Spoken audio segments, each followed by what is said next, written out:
के सभी मेरे साथियों को राजरत्न अम्बेडकर की ओर से जय भीम नमो बुद्धाय।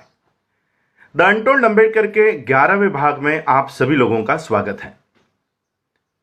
डॉक्टर बाबा साहब अम्बेडकर जी की पीएचडी पूरी हो गई। बाबा साहब अम्बेडकर जी को पीएचडी प्रदान कर दी गई और बाबा साहब अम्बेडकर भारत में आने के लिए निकले।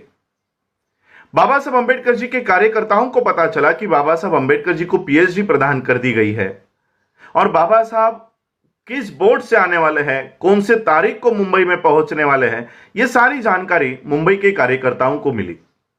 मुंबई के कार्यकर्ताओं ने सोचा कि जैसे ही डॉक्टर बाबा साहब अम्बेडकर मुंबई में दाखिल होंगे, भारत में दाखिल होंगे, वैसे ही हम बाबा साहब अम्बेडकर जी का एक सत्कार समारोह करेंगे। मुंबई के कार्यकर्ताओं ने बाबा साहब अम्बेडकर जी का सत्कार समारोह आयोजित करने का पूरा निर्णय ले लिया। यह बात घर पर मुंबई में बाबा साहब अम्बेडकर जी के पत्नी माता रमाई को पता चली। माता रमाई को पता चला कि मेरे पति आने वाले हैं, बाबा साहब आने वाले हैं और उनका सत्कार होने वाला है।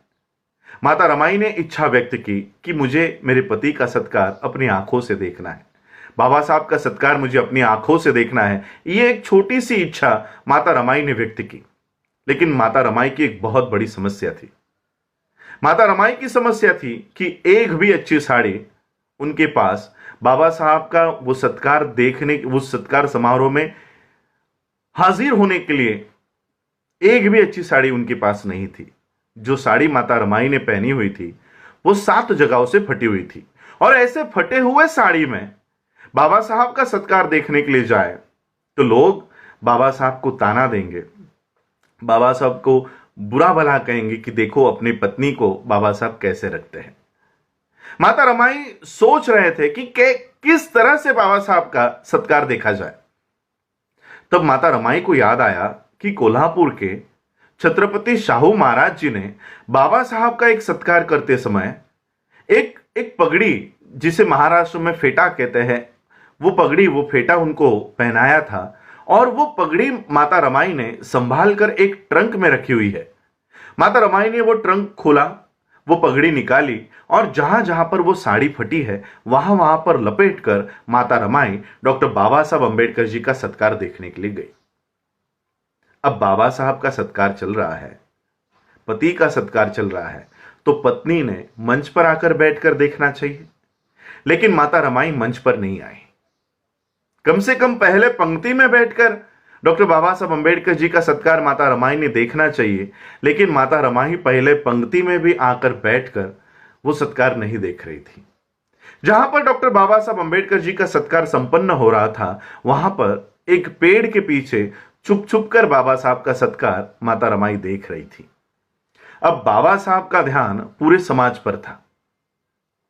उतने भीड़ में बाबा साहब ने देखा कि पेड़ के पीछे चुप चुप कर माता रमाई मेरा सत्कार देख रही है, और वो चुपकर ही क्यों देख रही है, इसकी वजह भी डॉक्टर बाबा साहब अम्बेडकर जी को पता चली कि माता रमाई चुप चुप कर मेरा सत्कार क्यों देख रही है। बाबा साहब का सत्कार संपन्न हुआ, बाबा साहब मंच से नीचे उतरे और जिस पेड़ के पीछे माता रमाई चुप चुप कर बाबा साहब का सत्कार देख रही थी, उस पेड़ की दिशा में चलते हुए बाबा साहब गए। माता रमाई का हाथ अपने हाथ में लिया और माता रमाई से कहा, रामू रामू, मुझे अगर तेरे अकेले का संसार करना होता तो मैं सोने जैसा करता, लेकिन मुझे मेरे इस समाज का संसार खड़ा करना है, इसलिए मैं तुझे न्याय नहीं दे पाया। आज डॉक्टर बाबा साहब अम्बेडकर जी के और माता रमाई के त्याग की वजह से हमारे समाज की महिलाओं की परिस्थिति इतनी बदल गई है, अगर अलमारी खोली तो धड़ाम करके साड़ियां नीचे गिर जाती है। यह बदलाव डॉक्टर बाबा साहब अम्बेडकर और माता रमाई के त्याग की वजह से आज इस देश की महिलाओं के ऊपर इतनी अच्छी परिस्थिति आई है।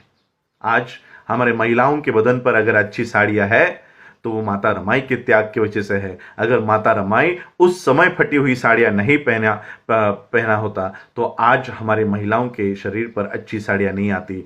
माता रमाई और बाबा साहब अम्बेडकर जी के त्याग की वजह से आज हम लोग अच्छे कपड़ों में घूम सकते हैं। ये डॉक्टर बाबा साहब अम्बेडकर जी की एक अनकही बात आज आप लोगों के सामने रख रहा हूँ। जय भीम, जय भारत, जय बुद्ध।